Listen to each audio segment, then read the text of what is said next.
두 번째로 요나에게 임하니라. 이르시되 일어나 저 큰 성읍 니느웨에 가서 내가 네게 명한 바를 그들에게 선포하라 하신지라. 요나가 여호와의 말씀대로 일어나서 니느웨로 가니라. 니느웨는 사흘 동안 걸을 만큼 하나님 앞에 큰 성읍이더라. 요나가 그 성읍에 들어가서 하루 동안 다니며 외쳐 이르되 40일이 지나면 니느웨가 무너지리라 하였더니 니느웨 사람들이 하나님을 믿고 금식을 선포하고 높고 낮은 자를 막론하고 굵은 베옷을 입은지라. 그 일이 니느웨 왕에게 들리매 왕이 보좌에서 일어나 왕복을 벗고 굵은 베옷을 입고 제 위에 앉으니라. 왕과 그의 대신들의 조서를 내려 니느웨에 선포하여 이르되 사람이나 짐승이나 소떼나 양떼나 아무것도 입에 대지 말지니 곧 먹지도 말 것이요 물도 마시지 말 것이며 사람이든지 짐승이든지 다 굵은 베옷을 입을 것이요 힘써 하나님께 부르짖을 것이며 각기 악한 길과 손으로 행한 강포에서 떠날 것이라. 하나님의 뜻을 돌이키시고 그 진노를 그치사 우리가 멸망하지 않게 하시리라. 그렇지 않은 줄을 누가 알겠느냐 한지라. 하나님이 그들이 행한 것 곧 그 악한 길에서 돌이켜 떠난 것을 보시고 하나님의 뜻을 돌이키사 그들에게 내리리라고 말씀하신 재앙을 내리지 아니하시리라. 아멘. 인사 나누시겠습니다. 선교로 담장을 넘겠습니다. 선교로 담장을 넘겠습니다. 함께 가슴에 손을 쥐고 저를 따라 고백하시겠습니다. 담장을 넘어오신 주님을 닮기 원합니다. 담장을 넘어오신 주님을 닮기 원합니다. 나의 담장을 넘어 사랑이 흘러가게 하옵소서. 나의 담장을 넘어 사랑이 흘러가게 하옵소서. 교회의 담장을 넘어 복음이 전해지게 하옵소서. 교회의 담장을 넘어 복음이 전해지게 하옵소서. 담장을 넘는 우리 충일교회 되게 하옵소서. 담장을 넘는 우리 충일교회 되게 하옵소서. 아멘. 올해 우리 충일교회 표어가 뭐죠? 담장을 넘는 충일교회라는 표어로 올 한 해를 시작하고 있습니다. 특별히 선교에 초점을 맞추고 올 한 해 모든 사역들이 또 함께 마음을 모으려고 합니다. 지금까지 우리가 하나님 앞에 받고 누리며 살아왔던 그 은혜들, 그만큼 그 은혜로 우리 충일교회가 성장해 왔기에 지금까지도 선교사역 우리 충일교회가 잘해왔지만 새해에는 더 큰 은혜를 담장 너머로 흘려보내는 그런 한 해가 되려고 합니다. 그래서 신년 새벽기도, 우리 신년 새벽기도의 주제도 담장을 넘는 충일교회라는 표어를 그대로 주제로 삼아서 함께 기도하고 또 함께 요나서를 통해서 은혜를 나누고 있습니다. 그런데 이제 5일 차쯤 되면, 새벽기도 이제 5일 차쯤 되면 빈자리도 막 생기기 시작을 하지만 또 하나 5일 차쯤 되면 의문이 살짝 하나 들어야 됩니다. 무슨 의문이 들어야 되느냐? 도대체 선교는 언제 나옵니까, 목사님? 도대체 선교는 언제 나옵니까? 이제 5일 차인데 내일이면 끝인데 이번 특세가 선교에 대한 말씀과 도전을 주실 줄 알았는데 지난 4일 동안 도망가고 내려가고 무너지고 이제 겨우 고개 들어서 내일이면 끝나는데 도대체 선교는 언제 나옵니까? 이제 오늘 드디어 요나가 니느웨 성을 밟는데 도대체 언제 선교 나옵니까? 왜 이렇게 시간이 많이 걸리는 걸까요? 선교까지 가기까지 왜 이렇게 시간이 많이 걸릴까? 왜 니느웨 성까지 가는데 그렇게 쉽게 갈 수 있는 길인데 왜 그렇게 시간이 많이 걸리는 걸까? 사실 선교가 어려운 것이 아니라 나의 담장을 넘기가 가장 어렵습니다. 사실 우리가 물질로 후원하는 거 쉽습니다. 하지만 나의 담장을 넘어서 정말 예수 그리스도의 마음으로 그들에게 한 걸음 다가가는 거, 그거는 쉽지 않다는 것입니다. 오늘 본문을 살펴보면 더 분명히 알겠지만 복음을 전하는 것이 어려운 것이 아니라 나 중심적 신앙, 내 생각, 내 고집, 이기적인 신앙을 넘어서는 것, 그게 가장 어려운 일이기 때문에 그렇습니다. 우리가 선교 이야기하고 있지만 내 옆에 있는 한 사람조차도 사랑하지 못하는 나를 넘어서는 것, 그게 가장 어렵기 때문에 5일까지 오는 것이 이렇게 어려운 겁니다. 요나서는 아수르 니느웨에 복음이 선포되고 그들이 어떻게 변화되는지를 우리에게 보여주고 있지만 사실 하나님께서 먼저 변화되기 원하는 대상은, 변화시키고 싶은 대상은 저 니느웨, 아수르의 니느웨가 아니라 바로 요나로 대표되는 이스라엘, 나 중심적 신앙으로 살아가고 있는 우리들을 먼저 변화시키고 싶기 때문에 그렇습니다. 하나님은 사랑이지만 나만 사랑하는 것이 아니라 나를 사랑하시듯이 너의 옆 사람도 사랑하고 계셔. 하나님은 네가 구원받기 원하지만 너만 구원받기 원하는 거 아니라 그 사람도 구원받기 원하셔. 하나님 우리 충일교회를 사랑하시지만 우리 충일교회만 사랑하는 것이 아니라 우리가 세운 필리핀의 보떼에 있는 교회, 방금 본 라오스에 있는 교회들도 사랑하고 계셔. 하나님은 대한민국 사랑하시지만 대한민국만 사랑하는 것이 아니라 다른 민족, 열방, 너희들이 조금 싫어하는 일본도 하나님 사랑하고 계셔. 그거를 계속해서 요나서를 통해서 우리에게 말씀하고 있는 겁니다. 원수 같은 나라, 아수르 이 니느웨 성을 통해서 하나님은 요나에게 계속 그것을 가르쳐주고 계십니다. 계속 그걸 가르쳐주고 계십니다. 이제 3장쯤 왔는데 이제 요나가 조금 변했을까요? 하나님의 말씀을 듣자마자 하나님의 얼굴을 피해서 도망가던 요나가 이제는 조금 변화되었을까? 3절의 말씀을 같이 읽어보겠습니다. 3절입니다. 요나가 여호와의 말씀대로 일어나서 니느웨로 가니라. 니느웨는 사흘 동안 걸을 만큼 하나님 앞에 큰 성읍이더라. 아멘. 3절을 읽자마자 우리는 확 느껴지는 게 있어야 됩니다. 3절을 읽자마자 요나가 여호와의 말씀대로 일어나 니느웨로 가니라. 첫날 우리가 살펴본 1장과 3장 말씀을 딱 비교해 보면 확실하게 차이 납니다. 1장 1절 여호와의 말씀이 아미떼의 아들 요나에게 임하니라. 오늘 읽은 3장 1절 여호와의 말씀이 두 번째로 요나에게 임하니라 이르시되 똑같습니다. 1장 1절에서는 첫 번째로 하나님의 말씀이 임하고 오늘 본문에서는 두 번째로 하나님의 똑같은 명령이 임합니다. 그런데 반응이 어떻게 달라졌느냐? 1장 3절과 3장 3절을 또 딱 대조해 놓고 보면 정확하게 알 수 있습니다. 여호와의 말씀이 임합니다. 1장 3절에서는 그러나 요나가 여호와의 얼굴을 피하려고 일어나. 3장 3절에서는 요나가 여호와의 말씀대로 일어나서. 1장 3절에서는 여호와의 얼굴을 피하려고 일어나는데 3장 3절에서는 여호와의 말씀대로 일어나고 있습니다.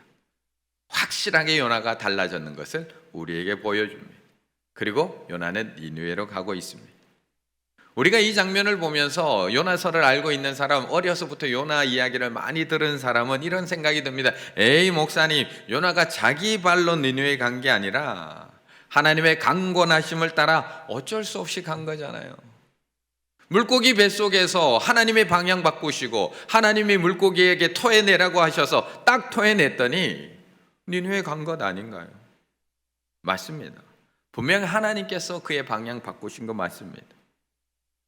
하지만 니느웨가 해변에 있던 성은 아닙니다. 물고기가 딱 토해냈을 때 성 앞에 뚝 떨어진 해변에 있던 성 아니라는 겁니다. 당시 니느웨는 티그리스강 동편 내륙에 자리 잡고 있던 큰 성읍입니다. 학자들의 연구에 의하면 물고기가 토해냈을 거라고 예상하는 지점과 니느웨까지 거리는 600에서 700km 되는 거리. 다시스로 가다가 중간에서 방향을 틀어서 저 니느웨 근처에 물고기가 토해냈다고 해도 어느 지점인지 연구는 하고 있지만 아무리 가까운 지점을 잡아도 저 니느웨까지 걸어가는 데는 600에서 700km. 우리가 충주에서 부산까지 왕복을 하고도 남는 거리, 그 길을 걸어갔다는 겁니다. 지금 요나는 억지로 가고 있는 게 아닙니다. 두 번째로 하나님의 말씀이 임했지만 요나는 다시 일어나서 또 도망갈 수 있는 시간이 충분했다는 겁니다. 하나님의 명령에 따라 순종할 수도 있고 그 600km 걸어가는 동안 이건 아니야, 다시 생각 바꿔서 또 도망갈 수도 있고 600km면 수십 번의 결정이 바뀌어도 바뀌는 시간. 우리가 하룻밤에도 5만 가지 생각하잖아요. 이랬다가 저랬다가 내일 새벽기도 갈까 말까, 내일은 쉴까, 눈 온다고 하는데 5만 가지 생각이 드는 것처럼 600km를 걸어가는 동안 얼마나 수십 번 생각이 바뀌었을까요? 하나님께서 아브라함의 이삭을 바치라고 할 때도 자신의 집 마당에서 바치라고 안 하시거든요. 창세기 22장 4절 제3일에 아브라함이 눈을 들어 3일의 길을 걸어가서 이삭을 바칩니다. 억지로 바치라고 하지 않습니다. 억지로 복음 전하러 하지 않습니다. 충분히 생각하고 기도한 후에 순종할 수 있는 시간을 주고 있는 겁니다. 요나에게 그만큼 충분한 시간 줬습니다. 그리고 요나도 그 600km를 걸어가는 동안 생각을 해보고 기도한 후에 하나님의 말씀대로 순종하고 있습니다. 이 정도면 요나 달라진 것 아닐까요? 요나 변한 것 아닐까요? 하지만 역시나 우리가 예상하는 대로, 우리가 잘 아는 대로 사람이 완전히 변하는 거 쉽지 않습니다. 물고기 뱃속에 들어갔다 나와도 사람이 완전히 변한다는 것 그렇게 쉬운 일이 아니라는 겁니다. 4절의 말씀 같이 있습니다. 4절입니다. 요나가 그 성읍에 들어가서 하루 동안 다니며 외쳐 이르되 40일이 지나면 니느웨가 무너지리라 하였더니. 아멘. 오늘 요나 분명히 달라졌습니다. 과거의 요나를 알고 있는 사람이라면 이 정도 변화된 것만 봐도, 이 정도 순종하는 거 봐도 이야 정말 사람 많이 변화됐네 라고 이야기할 겁니다. 어떻게 그렇게 완악하던 사람이 저 정도로 변화됐으면 정말 많이 된 거, 이거 어떻게 저렇게 사람이 변화돼? 하지만 그 정도 변화를 가지고 우리가 순종이라는 단어를 붙일 수 있을까? 그 정도 변화를 가지고 순종이라고 이야기할 수 있을까? 왜냐하면 사무엘상 15장에 보면 사울도 이 정도는 했습니다. 하나님께서 사울에게 아말렉을 쳐서 하나도 남김없이 멸절하라고 명령하십니다. 진멸하라고. 그래서 사울은 군대를 모집합니다. 그리고 말씀대로 아말렉을 칩니다. 하지만 내 눈에 보기 좋은 것, 내 눈에 보기 선한 것, 내가 필요하다고 생각하는 것 남겨둡니다. 그때 사무엘을 통해서 하나님께서는 부분적으로 순종한 사울에게 우리가 너무나 잘 알고 있는 유명한 말씀을 던지십니다. 15장 22절 함께 읽습니다. 사무엘이 이르되 여호와께서 번제와 다른 제사를 그의 목소리를 청종하는 것을 좋아하신 같이 좋아하시겠나이까. 순종이 제사보다 낫고 듣는 것이 순양의 기름보다 나으니. 아멘. 그렇다면 오늘 요나는 순종한 것일까요? 순종한 것일까요? 분명 하나님께서 두 번째로 하나님의 말씀이 임하자 말씀대로 일어납니다. 600, 700km가 떨어진 그 길을 흔들림 없이 걸어갑니다. 그리고 하나님께서 전하라고 하신 그 말씀, 심판의 말씀 딱 하루길 동안 전합니다. 그렇다면 요나는 얼마나 변한 것일까요? 얼마나 순종한 것일까요? 재미있게도 오늘 본문은 요나가 얼마나 변했는지를 명확하게 수치로 우리에게 보여줍니다. 수치로 정확하게 우리에게 보여줍니다. 3절과 4절. 니느웨는 며칠 동안요? 사흘 동안 걸을 만큼. 그런데 요나는 며칠 동안요? 하루 동안 다닙니다. 정확하게 수치로 보여줍니다. 뭐 프로테이지 아니요? 딱 수치. 사흘만큼도 안 됩니다. 사흘 동안 걸을 만큼 큰 성읍에 딱 하루 동안 다니면서 걸으면서 외친 것, 그것으로 순종을 끝났습니다. 성경학자들에 의하면 이 니느웨 성은 긴 쪽으로 가로지르면 30km, 가까운 쪽으로 좁은 쪽으로 가로지르면 18km가 되는 성읍이었다고 이해를 합니다. 둘레는 96km. 물론 600km에서 이미 600km에서 700km를 걸어온 상태라서 저 너무 힘들어서 사흘길 도저히 못 가겠어요 라고 이야기하면 저도 할 말은 없습니다. 하지만 결국 요나의 순종은 부분적인 순종, 부분적인 변화. 하지만 우리가 부분적인 순종을 순종이라고 하나요? 그렇다면 앞에 사울도 순종이라고 하셨어야죠.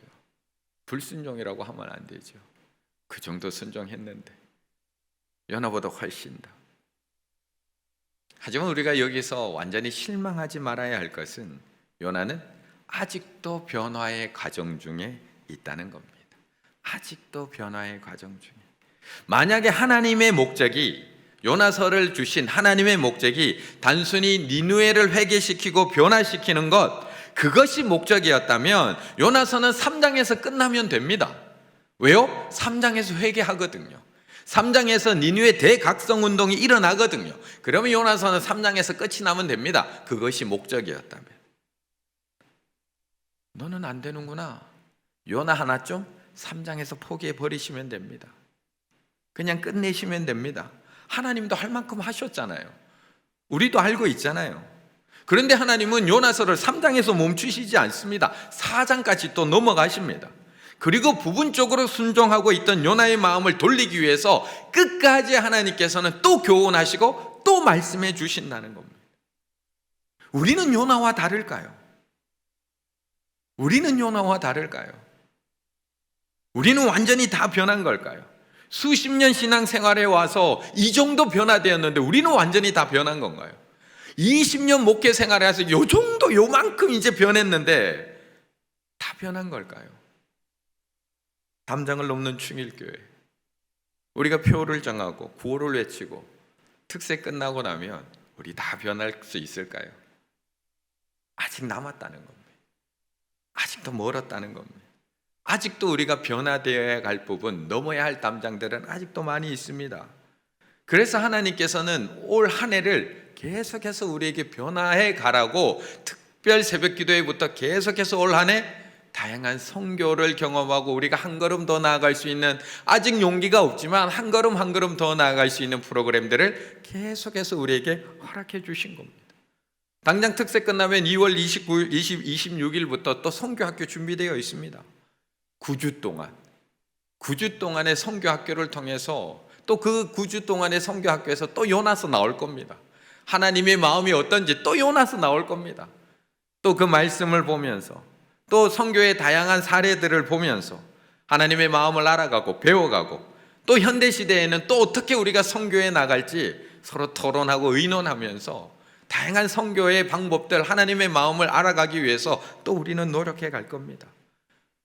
이후에는 북한 접경 지역도 또 방문해 볼 거고, 9월에는 필리핀 선교도 나가서 정말 그들 속에서 내가 배워왔던 것, 또 담장을 넘어서 그 민족을 사랑하는 마음으로 우리가 또 그 현장에 가서 또 같이 기도할 겁니다. 그 과정 속에서 우리는 계속 변화되어 가고 선교적 삶을 살아가는 사람이 되어 간다는 겁니다.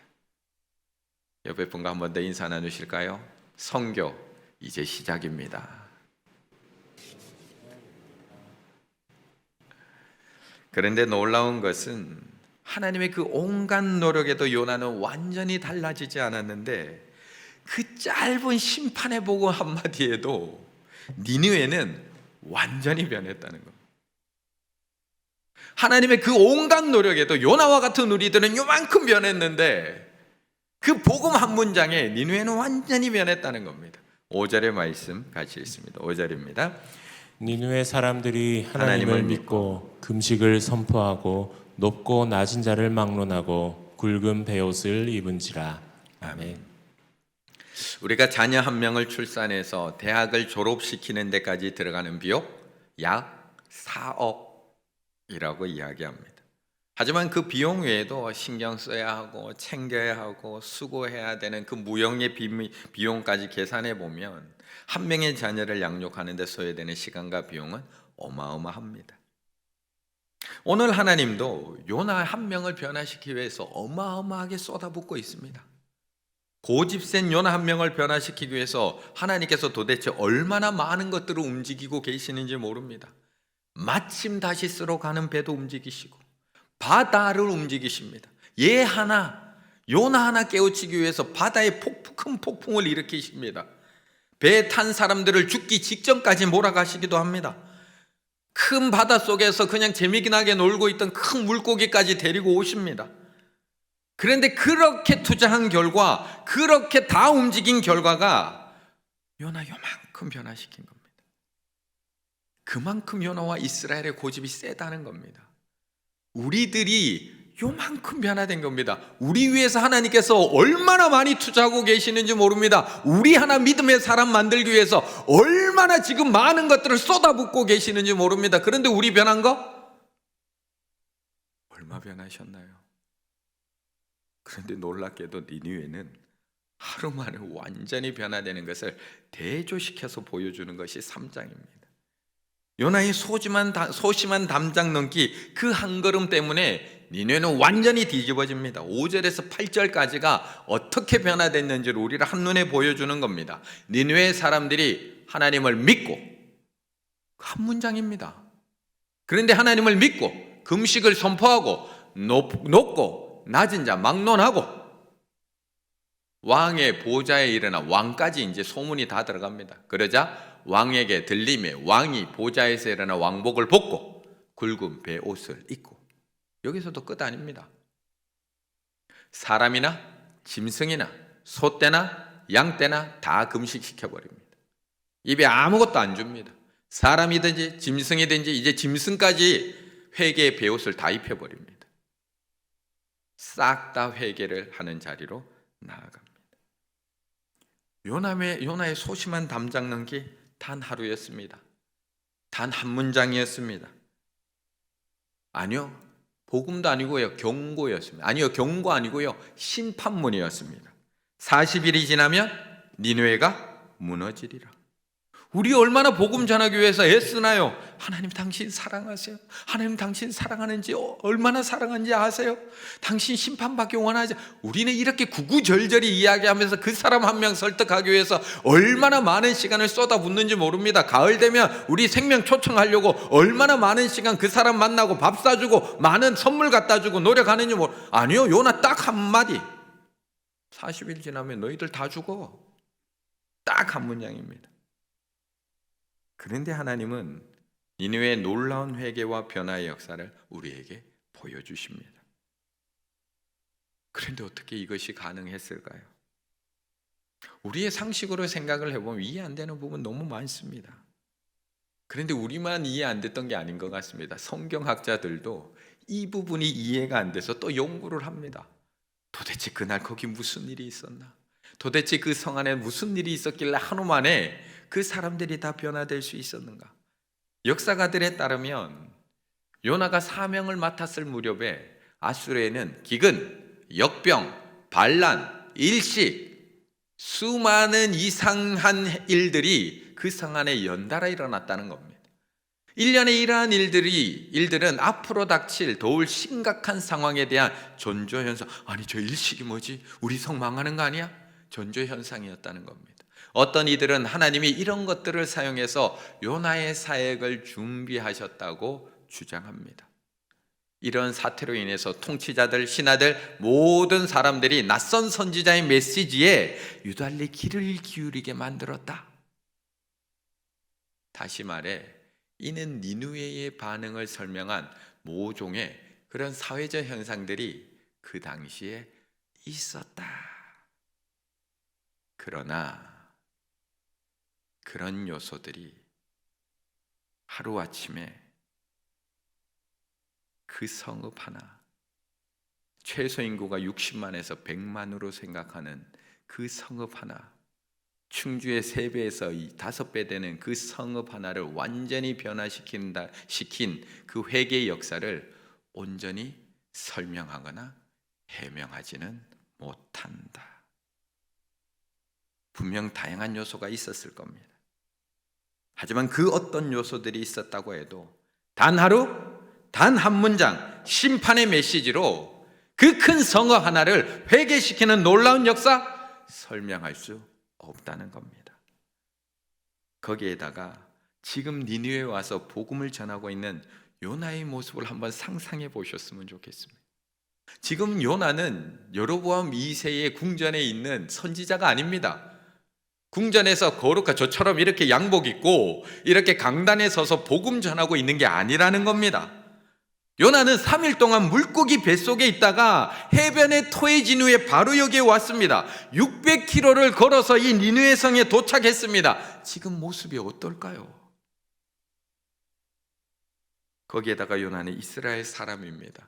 아수르의 조공을 바치고 있는 속국과 같은 별 볼 일 없는 나라 이스라엘 사람이 거짓골을 하고 와서 니느웨 사람들에게 외치고 있는 겁니다. 그것도 단 하루, 단 한 문장. 40일이 지나면 니느웨 무너지리라. 40일 지나면 너희들 다 죽었어. 이거 외치고 있는 겁니다. 도대체 무엇으로 이 역사를 설명할 수 있겠느냐고요. 무엇으로? 가끔 목회자들도 이런 착각을 합니다. 제가 설교를 잘하고 제가 목회를 잘해서 성경을 잘 풀어서 교회 잘 된다 생각하기 쉽습니다. 하지만 그것은 하나님께서 하신 일인 것이고 하나님의 은혜를 입은 것입니다. 목회자가 대단한 건 단 일도 없습니다. 요나도 마찬가지입니다. 요나도 마찬가지. 하나님께서 요나가 대단해서 그를 선지자로 부르는 것이 아닙니다. 하나님이 일하기로 작정하시면, 하나님께서 일하기로 작정하시면 요나가 하루만 말씀을 전해도 놀라운 역사는 일어날 줄로 믿습니다. 그래서 디모데후서 2장 25절에 뭐라고 말씀하느냐? 거역하는 자를 윽박지르지 말라고 하는 겁니다. 단 한마디면 충분하다는 겁니다. 온유함으로 훈계하라는 겁니다. 혹 하나님이 그들에게 뭘 주사? 회개함을 주사. 하나님이 회개함을 주면 하루 충분하다는 겁니다. 진리를 알게 하신다는 겁니다. 요나의 몰골이 아무리 초라해도 오늘 니느웨 성에는 놀라운 회개의 역사가 일어나고 있습니다. 요나는 기적을 일으킨 사람이 아닙니다. 요나를 통해서 아무런 기적이 나타나지 않고 요나를 통해서 아무런 능력이 나타나지 않아도 오늘 니느웨 성에는 높고 낮음을 막론하고 모든 짐승들까지 다 회개하고 있습니다. 요나의 성품이 여전히 고집세고 완고하고 완전히 변화되지 않았어도 오늘 니느웨 성은 하나님 앞에 용서받고 있습니다. 하나님의 역사는 나의 모습과 아무 상관없습니다. 비록 나의 모습이 여전히 초라하고 부족하고 고집세어도 저에게 아무런 능력이 없지만 모든 능력은 하나님께 있음을 믿고 소심한 순종 한 걸음을 내디딜 때 하나님은 우리 충일교회를 통해서 한 성읍, 한 도시, 한 나라를 변화시켜 나가실 줄로 믿습니다. 이 나이에 내가 뭐 할 수 있을까? 우리 늘푸른 학교, 늘푸른 선교로 이제 선교부로 바꾸려고 하는 이유도 이 나이에 내가 뭘 할 수, 아니요, 하실 수 있습니다. 요나도 하잖아요. 이 상황에서 내가 지금 장사해야 되고 사업해야 이 상황에서 내가 뭘 할 수 있을까? 아니요. 이 처지에 내가 뭘 할 수 있을까? 나 아무 능력도 없는데 내가 무슨 도움이 될까? 아니요. 내가 교회 얼마나 다닌지 됐는지 내가 어떻게 도움이 될까? 아니요. 성교의 수많은 담장들 앞에서 순종의 발걸음 멈추시면 안 됩니다. 오늘 요나를 통해서도 일하고 계시잖아요. 2월에 시작되는 이 선교 학교를 시작으로 해서 올 한 해 하나님께서 준비해 놓으신 수많은 과정들 소심한 한 걸음 내디디다 보면 요나, 아직도 다 변화되지 않은 요나를 통해서 한 성을 구원하신 하나님의 역사가 우리 충일의 성도님들 가운데, 우리 충일교회 가운데 그대로 나타나게 될 줄로 믿습니다.